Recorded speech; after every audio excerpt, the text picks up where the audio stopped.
नमस्ते दोस्तों, मैं हूं आपका दोस्त भगवती प्रसाद पुरोहित एडवोकेट। और आज की वीडियो में हम समझेंगे कि ईवीएम के वोटों की गिनती कैसे होती है। अर्थात जब मतदान हो जाता है तो मतदान होने के बाद में जब ईवीएम मशीन जो रहती है वह स्ट्रांग रूम में पहुंच जाती है, तो उसके बाद में जब मतगणना की तारीख जो रहती है, उस मतगणना की तारीख को मतगणना किस प्रकार से होती है, उन चीजों को आज के इस ग्राफ में हम समझने वाले हैं। तो आपने चैनल को सब्सक्राइब नहीं किया तो चैनल को सब्सक्राइब कर लीजिए, बेल आइकन को प्रेस कर दीजिए और इस वीडियो को फटाफट लाइक कर दीजिए, क्योंकि इस चैनल के माध्यम से आपको मिलती है सरल आसान भाषा में इस प्रकार की जानकारी। तो देखिए दोस्तों, यह एक काफी टेक्निकल जानकारी है और इस जानकारी को अगर आपने देख लिया तो आप समझ जाएंगे कि किस प्रकार से आपके मतदान केंद्र की जो मतगणना है वह किस प्रकार से हुई है। तो इसको हम ऐसे समझेंगे कि जैसे आपके मतदान केंद्र पर जब मतदान होता है तो उस मतदान केंद्र पर से आपकी जो ईवीएम मशीन रहती है, वह ईवीएम मशीन जो रहती है वह स्ट्रांग रूम में जाकर जमा हो जाती है। कहां पर जमा होती है? स्ट्रांग रूम में जाकर जमा हो जाती है। तो इस प्रकार से स्ट्रांग रूम जो जमा होती है, तो इस स्ट्रांग रूम को पूरी तरीके से जब जमा होती है उसके बाद में उसको सील कर दिया जाता है। ठीक है, सील कर दिया जाता है और उस स्ट्रांग रूम को उस दिन खोला जाता है जब उसकी मतगणना होती है। तो मतगणना होती है तो उस तारीख को इस स्ट्रांग रूम को खोला जाता है और उस दिन वहां पर जब मतगणना होती है तो उसके लिए मतगणना के लिए एक अलग कक्ष बनाया जाता है। तो आप यहाँ पर देखते होंगे कि यह एक मतगणना कक्ष है। इस मतगणना कक्ष में किस प्रकार से ईवीएम मशीन आती है और उस ईवीएम मशीन से मतों की गणना किस प्रकार से की जाती है, वह सारी चीजें मैं आपको एक एक करके बताऊंगा। तो देखिए यहाँ पर क्या होता है कि पूरा जैसे ये हाल है ना, ये पूरा हाल है, ये पूरा इसकी ये दीवार है, ये वाली जो इसकी ये दीवार है। ठीक है, ये इस प्रकार से दीवार है। यहाँ पर इसका जो है यह गेट है। इस गेट के अंदर आने के बाद में यहाँ से इस तरीके से बैरिकेड्स लगाए जाते हैं। कैसे लगाए जाते हैं? इस तरीके से यहाँ से ये बैरिकेड्स लगाए जाते हैं। ये ऐसे करके पूरे इसको इस तरीके से यहाँ तक पूरा सील कर दिया जाता है। उस जो मतगणना कक्ष रहता है उसके अंदर इस तरीके से बैरिकेड्स लगाए जाते हैं। अर्थात यहाँ पर एक अलग से ऐसी रो बनाई जाती है, ऐसी जगह बनाई जाती है और इस जगह से इधर जो रहते हैं, यहाँ पर जो अभ्यर्थी रहते हैं या जो चुनाव लड़ने वाले लोग रहते हैं, उनके मतगणना एजेंट बैठते हैं। कौन बैठते हैं? मतगणना एजेंट बैठते हैं यहाँ पर। ठीक है, तो इस तरीके से वहां पर कुल 14 टेबल लगाई जाती है। 14 टेबल से मतलब ये एक ऐसी टेबल यहाँ पर एक लगाई जाएगी। ये पहली टेबल बैरिकेड से इधर लगाई जाएगी। ठीक है, यहाँ पर ये पहली टेबल, ये दूसरी टेबल, ये तीसरी टेबल, ये चौथी टेबल, ये पांचवी, ये छठी, ये सातवीं, ये आठवीं, ये 9वीं, 10, 11, 12, 13, 14। तो इस तरीके से वहां पर 14 टेबल लगाई जाएगी और ये टेबल जो रहेगी ये बैरिकेड से अंदर रहेगी। कहां पर रहेगी? ये बैरिकेड जो लगाए हैं इन बैरिकेड्स के अंदर ये 14 टेबल रहेगी। और 15वीं जो टेबल रहती है वो पोस्टल बैलेट के लिए रहती है। पोस्टल बैलेट जो रहते हैं, जो डाक मतपत्र रहते हैं, उनके लिए 15वीं टेबल अलग से लगाई जाती है। अब क्या होता है कि इन सभी टेबल पर जितनी भी टेबल है, इन बैरिकेड्स के बाहर, बाहर से मतलब जो कक्ष जो है उसको कक्ष के अंदर, लेकिन बीच में बैरिकेड्स लगा दिए जाएंगे और बैरिकेड्स के अंदर और इस दीवार से इधर, इस बैरिकेड से इधर और इस दीवार से इधर जो है बीच में यहाँ पर सभी टेबल पर प्रत्येक अभ्यर्थी जो रहता है, जो चुनाव लड़ने वाला व्यक्ति है, उसका प्रत्येक टेबल पर एक एक व्यक्ति बैठ सकता है। तो इस तरीके से 14 टेबल पर हर चुनाव लड़ने वाला है उसका एक एक व्यक्ति यहाँ पर ऐसे बैठेगा। ठीक है, उसके बाद में ये जो टेबल लगाई जाएगी, इन टेबल पर अंदर की साइड जो बैरिकेड है इसके अंदर की साइड, मतलब इस एरिया में, इस वाले एरिया में जो सरकारी कर्मचारी अधिकारी लोग जो रहते हैं वे बैठते हैं। ठीक है, इस पर भी बैठेंगे, इस पर भी बैठेंगे, इस पर भी, सभी टेबल पर सरकारी कर्मचारी अधिकारी लोग बैठेंगे।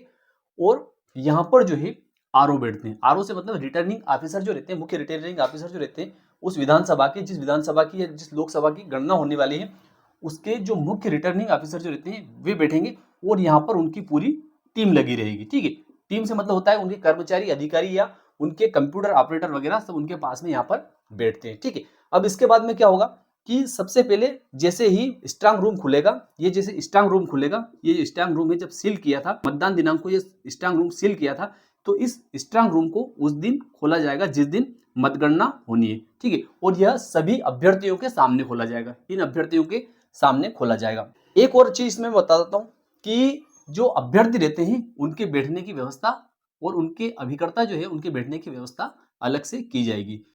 तो ये अभ्यर्थी और अभिकर्ता जो रहते हैं ना, ये यहाँ से उठकर यहाँ आ सकते हैं, इधर से आ सकते हैं जहाँ पर इनके मतगणना एजेंट बैठे हुए हैं। अर्थात जो मतगणना हो रही है उनके जो एजेंट बैठे हैं, इनके बीच में आने की यहाँ से इस प्रकार से अनुमति इनको रहती है। और ये अभिकर्ता और अभ्यर्थी जो है ये आरओ से भी आकर मिल सकते हैं, यहाँ से सीधे आकर आरओ से भी मिल सकते हैं, लेकिन इनको यहाँ से इसके बीच में इस एरिया में आने की कोई अनुमति नहीं रहती। इन टेबलों पर अंदर बैरिकेड से अंदर इन लोगों को, अभ्यर्थी और अभिकर्ता को या इन मतगणना एजेंट जो है इनको भी अंदर आने की किसी प्रकार की कोई अनुमति नहीं रहती है। ठीक है, तो अब मतगणना कैसे प्रारंभ होती है उसको भी हम थोड़ा सा समझ लेते हैं।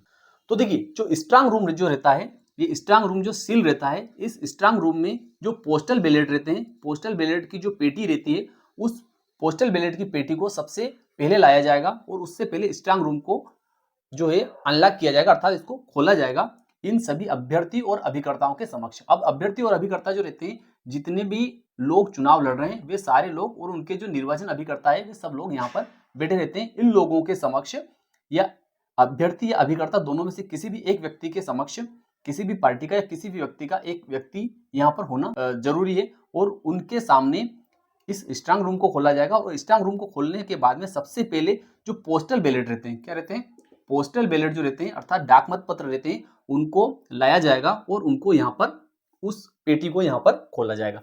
अब यहाँ पर जो डाक मत पत्र की पेटी जो रहती है, तो यह पेटी जो है जिन लोगों के सामने खोली जाएगी, वे लोग अभ्यर्थी और अभिकर्ता जो है, जो चुनाव लड़ने वाले लोग हैं, उनके एजेंट यहाँ पर भी मौजूद रहेंगे।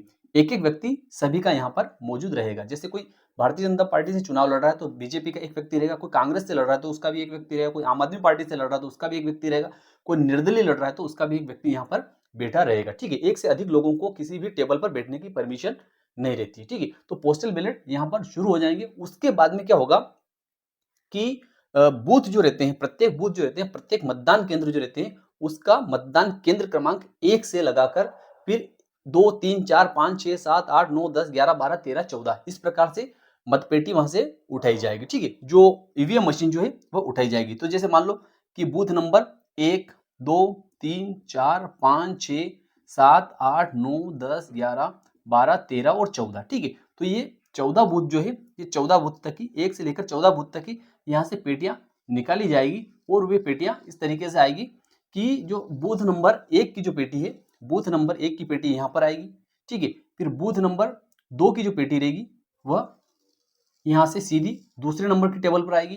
फिर उसके बाद में बूथ नंबर 3 की जो पेटी है वो तीसरे नंबर पर आएगी। फिर 4 नंबर की जो है, बूथ नंबर 4 की जो पेटी है वो चौथे नंबर पर आएगी। 5 नंबर की जो है वह 5 नंबर पर आएगी। 6 नंबर की जो बूथ नंबर 6 की जो पेटी है वह यहाँ पर 6 नंबर पर आएगी। ऐसे ही 7 नंबर की जो पेटी है वह ऐसे 7 नंबर पर आएगी। ऐसे 8 नंबर की 8 पर आएगी। बूथ नंबर 9 की 9 पर आएगी। फिर जो 10 है, इस 10 की पेटी यहाँ पर 10 पर आएगी। 11 की जो है वह 11 पर आएगी। फिर उसके बाद में 12 की जो है वह 12 पर आएगी। 13 की जो है वह 13 पर आएगी और 14 की जो है वो यहाँ पर 14 नंबर पर आएगी। ठीक है, तो इस प्रकार से सभी जो बूथ नंबर 1 से लेकर 14 तक की जो पेटी है वह क्रमशः ऐसे आएगी, है ना। टेबल नंबर 1 पर 1 नंबर की आएगी, 2 पर 2 नंबर की आएगी, 3 पर 3 नंबर की आएगी। ऐसे नहीं आएगी कि यहाँ पर बूथ नंबर 1 की पेटी 2 नंबर पर आ गई, 3 की जो है 5 नंबर पर आ गई। इस तरीके से पेटी नहीं आएगी, वह क्रम वाइज आएगी। ठीक है, अब ऐसे जब 14 नंबर तक की जब पेटियां आ जाएगी तो उसके बाद में क्या होगा, तो जो टेबल नंबर 1 से लेकर 14 तक पर जितने भी कर्मचारी अधिकारी लोग जो बैठे हैं, वे अपने अपने टेबल की उस पेटी को जो यहाँ मतगणना एजेंट जो बैठे हुए इनके सामने ओपन करेंगे। क्या करेंगे, इनके सामने उसको खोलेंगे। ठीक है, ईवीएम मशीन खोली जाएगी तो उसमें किसी भी व्यक्ति का नाम नहीं आता है। ठीक है, इस बात को आपको ध्यान से समझना है कि वहां पर किसी भी व्यक्ति का नाम नहीं आता है। जो भी चुनाव लड़ रहा है उसका वहां पर नंबर आता है कि 1 नंबर पर किसका नाम था तो उसका 1 नंबर आएगा, 2 नंबर पर किसका नाम था तो उसका 2 नंबर आएगा, 3 नंबर पर किसका नाम था तो उसका आपको 3 नंबर दिखेगा। ठीक है, आप स्क्रीन पर देखते होंगे कि वहां पर क्या दिखेगा आपको, कैंडिडेट।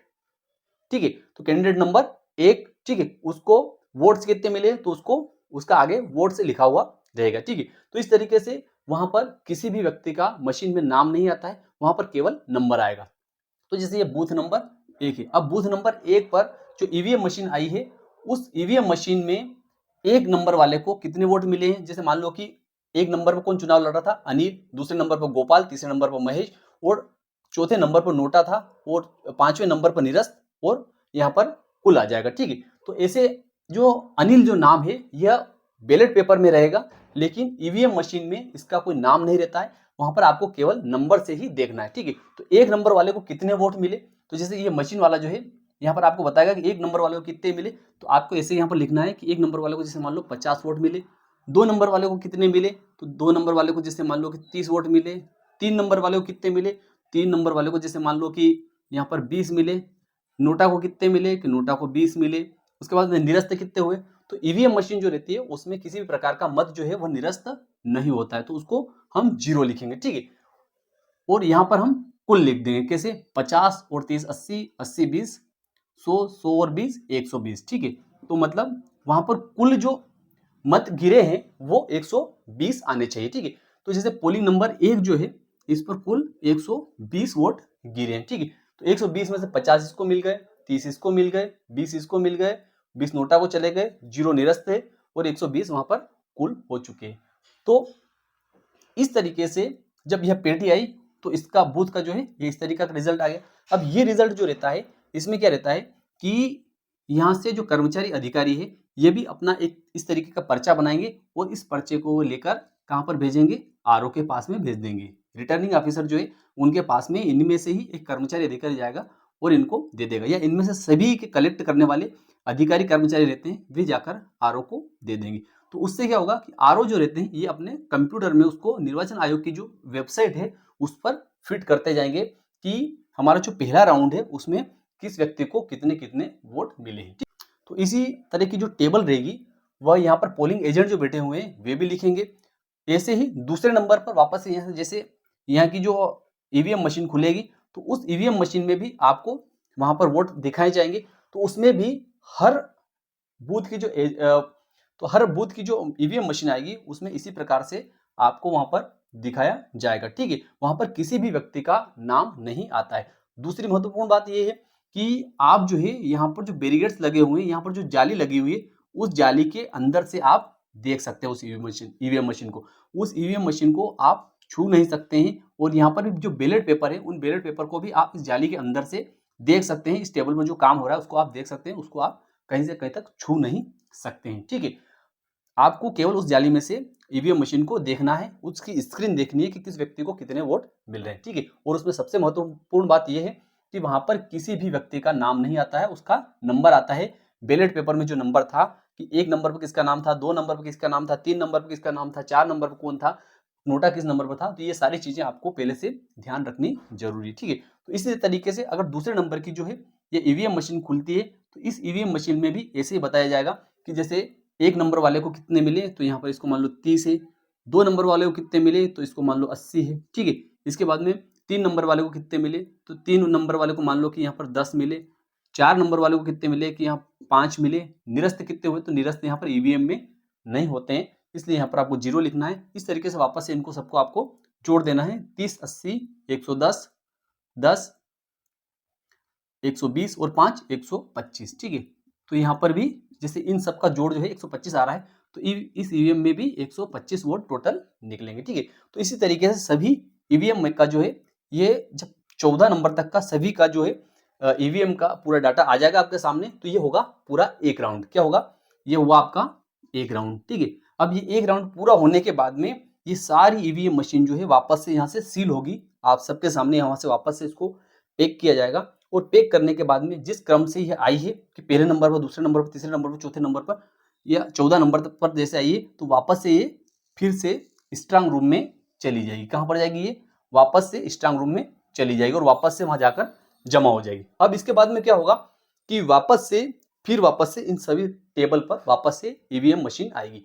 तो अब जो एक नंबर पर जो ईवीएम मशीन आएगी वो कौन सी आएगी, तो जैसे 14 नंबर तक की, जो 14 नंबर तक का बूथ जो था वहां तक की मशीन यहाँ तक आ चुकी थी, तो जो 15 नंबर की जो मशीन आएगी, जो 15 नंबर बूथ जो है, बूथ नंबर 15 जो है 14 नंबर बूथ तक की 14 टेबल तक आ गई थी, इस 15 नंबर के बूथ की जो ईवीएम मशीन आएगी वह कहाँ पर आएगी, पहली टेबल पर आएगी। यहाँ पर 15 नंबर पर की आएगी, यहाँ पर 16 बूथ की आएगी, यहाँ 17 बूथ की आएगी, यहाँ 18 की आएगी, यहाँ 19 की आएगी, यहाँ 20 की आएगी, यहाँ पर 21 की आएगी, यहाँ 22 की आएगी, यहाँ पर 23 की आएगी, यहाँ पर 24 की आएगी, यहाँ पर 25 की आएगी, यहाँ पर 26 की आएगी, यहाँ पर 27 की आएगी और यहाँ पर 28 की आएगी, ठीक है।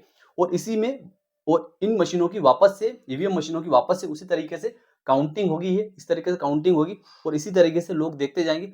और इसके बाद में जैसे 28 नंबर की यहाँ पर आ चुकी है तो वापस से ये फिर से जैसे इनकी काउंटिंग हो जाती है तो ये वापस से वहीं जमा हो जाएगी और वापस से फिर जैसे यहाँ पर जो 15 नंबर की आई थी तो यहाँ 28 की आई है तो यहाँ पर वापस से 29 की आएगी, ठीक है।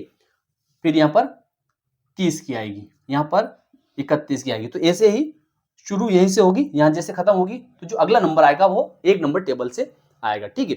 अब इसमें क्या होता है कि जैसे जिस टेबल से मतगणना हो रही है और उनका जो पूरा जो रिकॉर्ड है वो आरओ के पास में जा रहा है और आरओ के द्वारा जो है कंप्यूटर में फीड किया जा रहा है। इसी प्रकार से जो अभ्यर्थी और अभिकर्ता जो है ये क्या करेंगे कि ये यहाँ से उठकर प्रत्येक राउंड में इन लोगों के बीच में यहाँ से ऐसे आ सकते हैं और प्रत्येक से इनके पास की जो पर्ची है, इनके पास की जो लिस्ट है वो ले जा सकते हैं और अपना जो है अलग से ये पूरा रिकॉर्ड मेंटेन कर सकते हैं कि हम किस राउंड में किस किस नंबर पर चल रहे हैं और हमें किस बूथ से कितना कितना मत प्राप्त हुआ है। इस प्रकार से और बीच में आकर ये आरओ से भी पूछ सकते हैं कि हमें किस बूथ से या किस राउंड में हमें कितनी कितनी बढ़त है या कितने हम आगे पीछे चल रहे हैं। इस प्रकार की जानकारी आरओ से भी ये मांग सकते हैं, लेकिन ये इनके बीच में नहीं आ सकते हैं, ये इस रूम में भी नहीं जा सकते हैं और इधर भी ये लोग जो है ये नहीं जा सकते हैं और बाकी लोग भी यहाँ कहीं नहीं जा सकते हैं। इस प्रकार से पूरी जब ये लिस्ट तैयार हो जाएगी,